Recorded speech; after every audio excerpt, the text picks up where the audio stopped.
It's Alex here. So one of the things that people are aware of, if you're renting in Orange County, the rents have been on the rise, but why is this happening?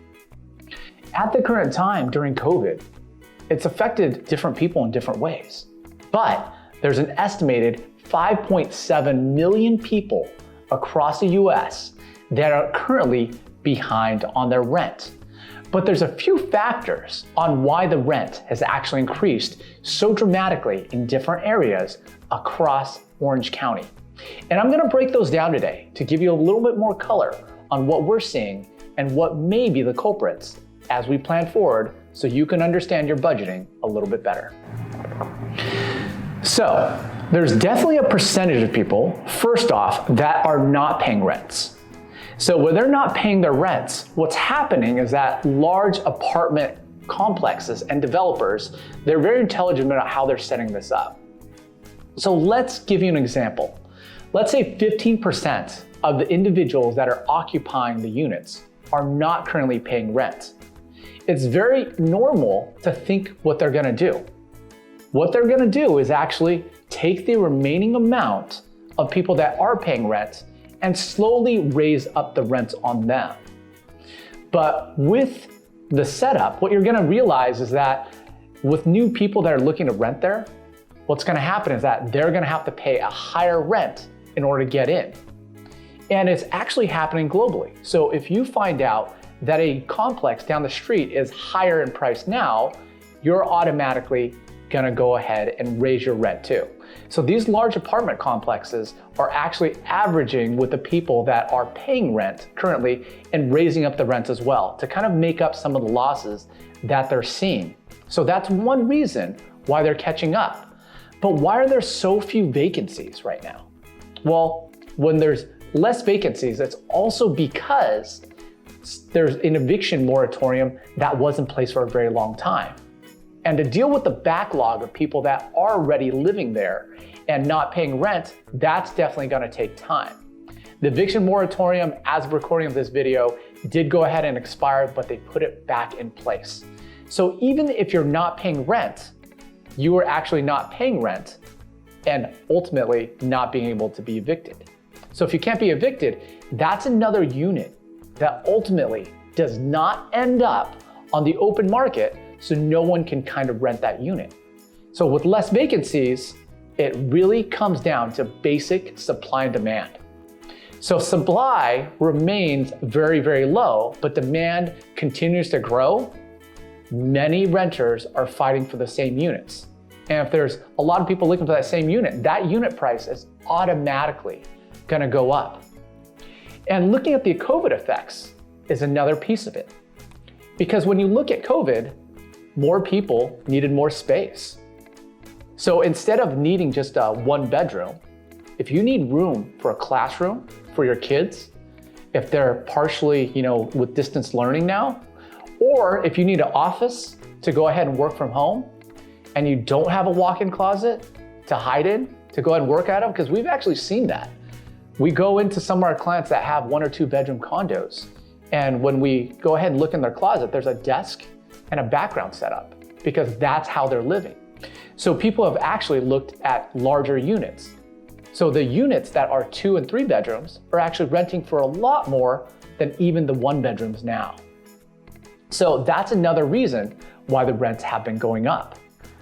We've also seen a shift. And where people were in like downtown Los Angeles and even the downtown areas, people have really moved more toward the suburbs. And rents don't necessarily have to be only with apartments, because there's condos, townhomes, and single family homes that are also where people are looking to rent. But the reason that people have moved away from just basically downtown areas and into the suburbs, because you actually don't necessarily have to go to the office all the time. But as companies become more normalized with what's happening with COVID, they are having to at least go back to the office part-time. And if people have to go back to the office, we've had people that have actually moved into the mountains, Lake Arrowhead, Big Bear, places well out of Orange County, because they don't have to work out of the office anymore. They're fully remote. But as more employers, some of them are seeing that the employees are actually going to be more productive in the unit and in the office rather, then what's happening is that they're asking people to come back. So people are coming back at a similar time as these human resources policies all come together. So they're having to find rentals all at the same time, putting an impact on the total amount of rentals and again, raising the prices. So right now across Orange County, the average rental amount is $2,237. And what that represents is in 2021, an increase of 8%. And you'll see behind me, basically this is a breakdown of all different areas across California. Places like downtown where Los Angeles is set up, the rent increase actually was only about 1% because people may have been moving more toward the suburbs. And people that are in Orange County or LA County, what you also see is that people have moved from these areas at a little bit higher cost and also moved into the Inland Empire, into Riverside. And you've seen those rents increase pretty dramatically as well if you look at the chart. And the reason is that if you don't have to be in Orange County or LA County for your job and you can work remote, you're gonna automatically go to focus on your budget and you're going to lower cost areas. Even though the rents have moved up in the Inland Empire, actually faster in some parts even than Orange and LA County, the reality is that it's still cheaper when you actually look at the math. One of these business owners, if you will, that own multiple rental properties, if they have seen across the board that the rents have been increasing, they also realize that they can go ahead and raise their rents. They're just opportunists. They're business people, so they're raising their rents because across the board, the market is actually increasing for the cost of those rents. So they're deciding to increase it, and that's another reason why we're seeing a growth in the amount of rents. Let's say that you've been renting the same place for the last 5 years, but if your owner, and we're talking about single families, condos, and townhomes, have seen the prices, because the median home price also has jumped up over the last year since prior to COVID, they might realize they can get a pretty good price on their home and they may decide to sell their home. With respect to listings that we've taken this year, 5 of the owners that we've had also had tenants in the property and they've decided to sell. And once they've decided to sell, that also reduces the availability of another unit on the market. So they've decided to sell, so those tenants also have to find somewhere to live. So that's another factor on what's going ahead and preventing more units from coming up, and that's why it's so competitive. Even now, we have seen leases that were pretty overpriced. And overpriced meaning what it rented for just 6 months or 9 months or 12 months ago. But no one can find a rental, right? Well, there's things that renters have to do to go ahead and stand out. I will tell you very honestly, even if they're willing to go ahead and take pets, if a landlord has an option between taking someone with a pet, cat or a dog, and someone without, they're probably gonna lean on the one without because it's one less thing that they have to worry about. But as a tenant, the few things that you really wanna make sure that you have in place is that you have a full package with respect to your tax returns on what you have had in the last 2 years.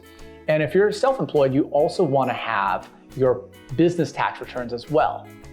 So that way you have that as part of the package. If you're employed, you need your W-2s for the last 2 years, in addition to those tax returns. You also wanna have your pay stubs for the last 30 days, and also bank statements that show what you have saved. So you give the owner and your potential landlord the awareness of what you have available. Should something change, you already have that money saved. That's another thing that you wanna make sure that you have in place.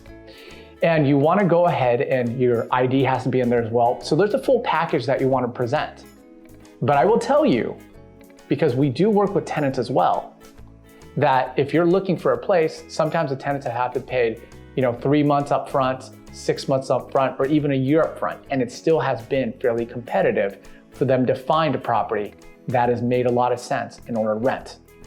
So 3 big reasons that I would point to is that the eviction moratorium has been put back in place. So it's very hard to go ahead and evict tenants. So those units do not come up on the market. People are moving back because they're going back to work and going back into the office, at least part-time. And then ultimately, landlords are going ahead and raising their rents and selling units as well. And that's creating an inventory shortage. So those are the reasons why rents are rising. So there's a lot of questions around this, but I'd love to hear your thoughts on kind of what you're seeing out there and what the challenges are. If there's anything that we can do to help, definitely feel free to reach out. But that's what we're seeing, and that's why we believe and that we are seeing a continued growth in the price of rents, making it unaffordable for some individuals. It's Alex here, and I'll see you next time.